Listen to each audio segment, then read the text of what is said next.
Alright, so here I will be reviewing and giving my thoughts on the boom and jib extension kit for the 18,000. It comes with 3 40-foot sections for the boom and jib and 1 20-foot section for the boom and jib. I got this one from my DeMont version, 18,000. Didn't really care that they only give you all red because I'm more of a fan of the all red.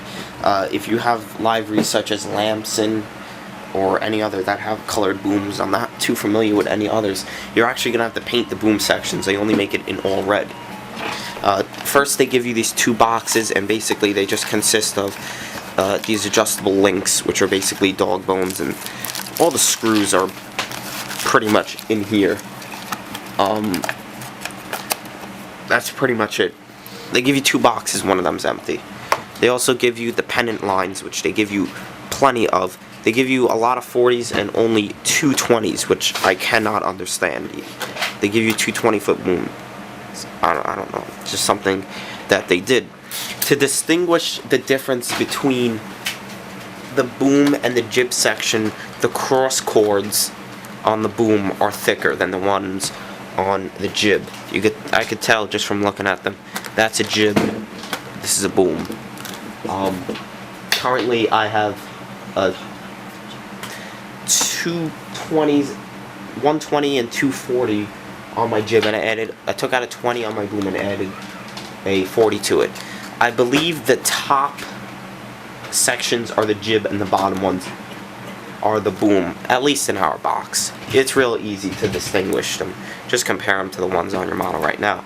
The kit goes for around $200.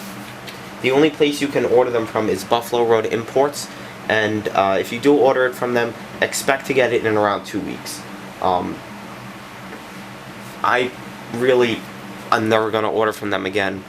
I ordered from them 2 times, and every single time, no, 3 times, and every single time it is always delayed. I mean, literally, always delayed.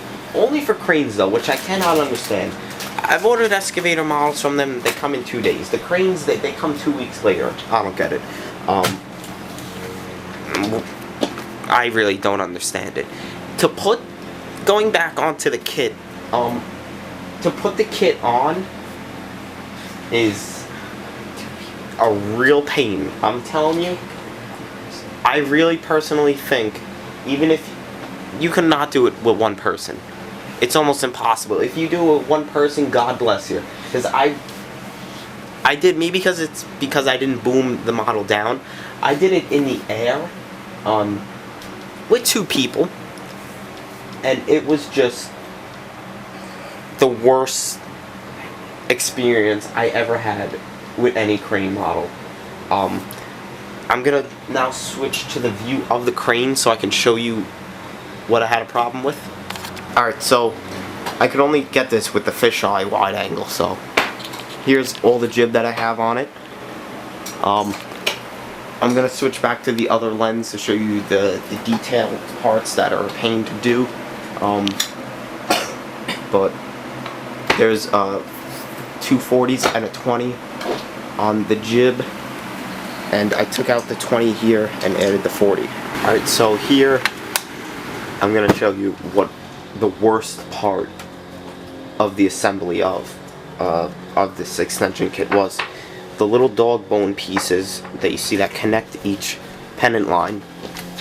They put a bit too much paint on them, and the hole that you put the screw in is just big enough, and they put a lot of paint on them, and not only the paint, but the hole itself is too small, and some screws didn't even go in, and I had to pick through each little dog bone connector to find one that would fit. It really wasn't that big of a pain to assemble because it was in the air. It was more of that parts didn't fit correctly, and they just weren't made correctly. Even you could tell on that boom section right there, there's not a screw. That's because I can't find a screw to fit, and I'm gonna have to get a long enough one so it actually has to angle down. Reason being is that the sections are handmade brass, so they're not mass produced and they're not perfectly straight and to length and everything, which does bring up the price of them, but it also brings up that there's no really precision in them. Definitely the worst part was the linkage for the pennant lines. Really, really bad. Now, being that it is brass, it adds a lot of weight. I mean, just a lot. A real lot of weight. You can see how much jib I have on it. It's almost lifting the crane off the ground.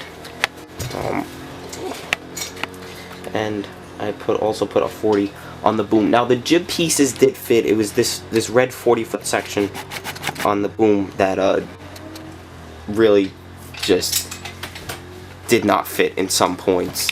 So overall, if you have the model, I still say get the kit. The kit is still really, really nice to have. Just because of some flaws, I wouldn't say don't get it, because realistically, it is definitely worth buying the kit. The kit just makes the whole crane a whole lot better. But there's not that many kits left either. I'd probably say less than 100. But if you do go to do it, next time if I have to add any boom or jib, I'm definitely laying the boom and jib on the ground. There's no way I'm doing it in the air again. It's just way too hard. And also to find the correct pennant lines for the boom is almost like doing a math equation, because they only give you two 20s and the rest are 40s. So it